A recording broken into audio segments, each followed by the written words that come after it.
தமிழக அரசு கிராம உதவியாளர் பணிக்கான ஒரு புதிய உத்தரவை வந்து பிறப்பிச்சிருக்காங்க. அது குறித்த டீட்டெயில்ஸை இந்த வீடியோவில் நம்ம பார்க்கலாம். நம்மளுடைய யூடியூப் சேனலில் தமிழ்நாடு அரசு வேலைவாய்ப்பு, மத்திய அரசு வேலைவாய்ப்பு மற்றும் கிராம உதவியாளர் பணிக்கான டீட்டெயில்ஸை ரெகுலராக அப்டேட் பண்ணிட்டு வரோம். மறக்காமல் நம்மளுடைய யூடியூப் சேனலை சப்ஸ்கிரைப் பண்ணுங்கள். டிஸ்கிரிப்ஷனில் இருக்கிற வாட்ஸ்அப் குரூப் லிங்க், அதுக்கப்புறம் டெலிகிராம் லிங்கையும் கிளிக் பண்ணி நம்மளுடைய அரசு வேலைவாய்ப்புக்குள்ள மறக்காமல் வந்து இணைங்க. கிராம உதவியாளர் பணிக்கான தமிழக அரசு ஒரு புதிய உத்தரவு வந்து வெளியிட்டிருக்காங்க. அந்த உத்தரவு என்னன்னு சொல்லிட்டு இந்த வீடியோவில் டீட்டெயிலாக பார்க்கலாம்.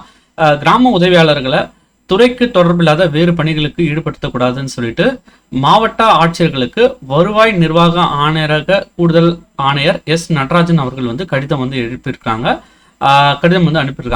அந்த கடிதம் படி வந்து பார்த்தீங்கன்னா வருவாய்த்துறை கிராம உதவியாளர் சங்கம் சார்பில் ஒரு கடிதம் வந்து கோரிக்கை கடிதம் வந்து அனுப்பியிருந்தாங்க.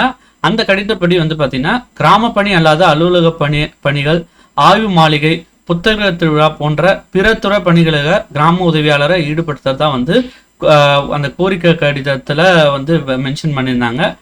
பிற பணிகளுக்கு ஈடுபடுத்தக்கூடாது கிராம உதவியாளர்களை அப்படின்னு சொல்லிட்டு கிராம உதவியாளர்கள் சங்கம் வந்து கோரிக்கை வந்து எழுப்பியிருந்தாங்க.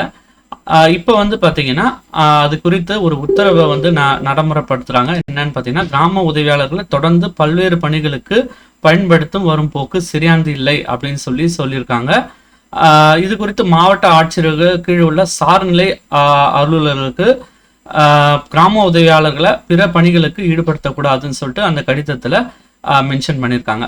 ஸோ இது போன்ற கிராம உதவியாளர் பணிக்கான தகவல்கள் மற்றும் அரசு வேலைவாய்ப்புக்கான தகவல்கள் உங்களுக்கு ரெகுலராக கிடைக்குன்னா மறக்காமல் நம்மளுடைய யூடியூப் சேனலை சப்ஸ்கிரைப் பண்ணுங்கள்.